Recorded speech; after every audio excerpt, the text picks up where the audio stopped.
A special thank you to each of our subscribers who make this channel possible.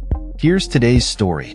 In a dramatic turn of events, House Republicans have voted to establish a new subcommittee aimed at reinvestigating the January 6, 2021 attack on the U.S. Capitol.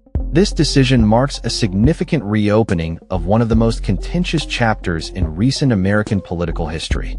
The move has sparked a flurry of reactions from both sides of the aisle, as the nation grapples with the implications of this renewed inquiry.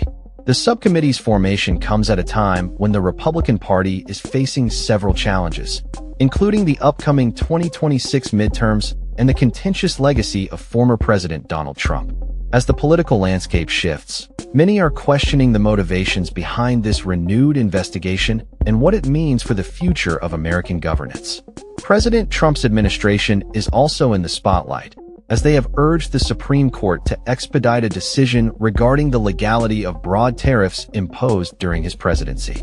This legal battle could have far-reaching implications for trade policies and economic relations moving forward.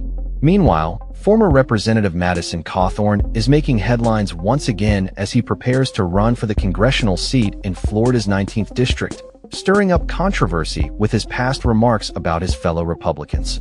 In another development, Representative Ronnie Jackson has announced that the Navy has restored his retired rank of Rear Admiral, overturning a previous demotion that stemmed from an investigation into his conduct. As these political dramas unfold, New York City mayoral candidate Zohran Mamdani has criticized reports suggesting that the White House is considering administration jobs for Mayor Eric Adams and Republican candidate Curtis Sliwa, calling it an affront to the democratic process. Meanwhile, President Trump is set to host a gathering of influential tech and business leaders in the newly renovated White House Rose Garden, a move that underscores his ongoing influence in the business sector. House Republicans are also exploring a series of legislative proposals aimed at overhauling criminal justice policies in Washington, D.C., which could further restrict the city's home rule. A leaked memo has revealed questionable dealings involving Corey Lewandowski, a key advisor to South Dakota Governor Kristi Noem, raising concerns about ethics within the administration. Senate Republicans are rallying around a rules change package that could push through President Trump's nominees, potentially sidelining Democratic opposition. The White House has taken the unusual step of directing multiple agencies to draft plans to challenge the offshore wind industry, signaling a broader governmental attack on renewable energy initiatives. As the political landscape continues to evolve, both Democratic and Republican donors are expected to invest heavily in a California ballot fight that could significantly influence the outcome of future elections. In a striking moment of political theater, a classic episode of The Simpsons featuring a news anchor spiraling into hysteria over a space ant has resurfaced, drawing parallels to the current state of political discourse.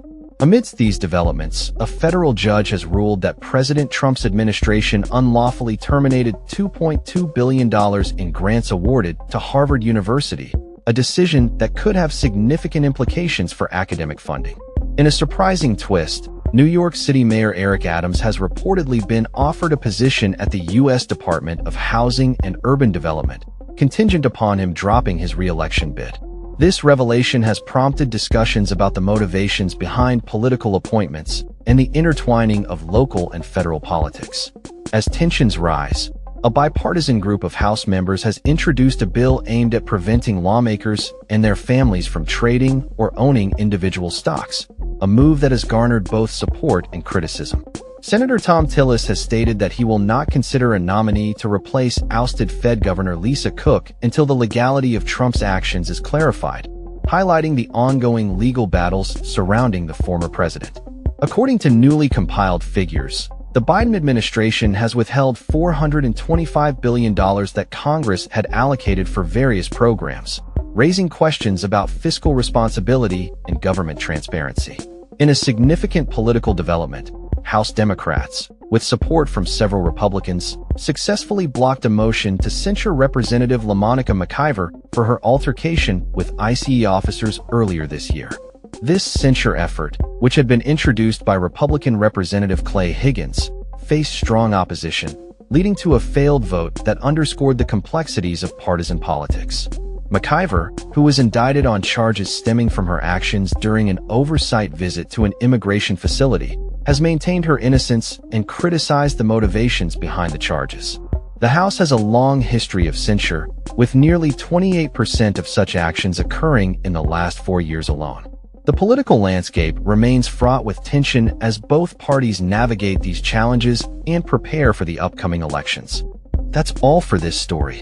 We upload videos every day covering many different subjects, so hit that subscribe button to stay informed. Thanks for watching.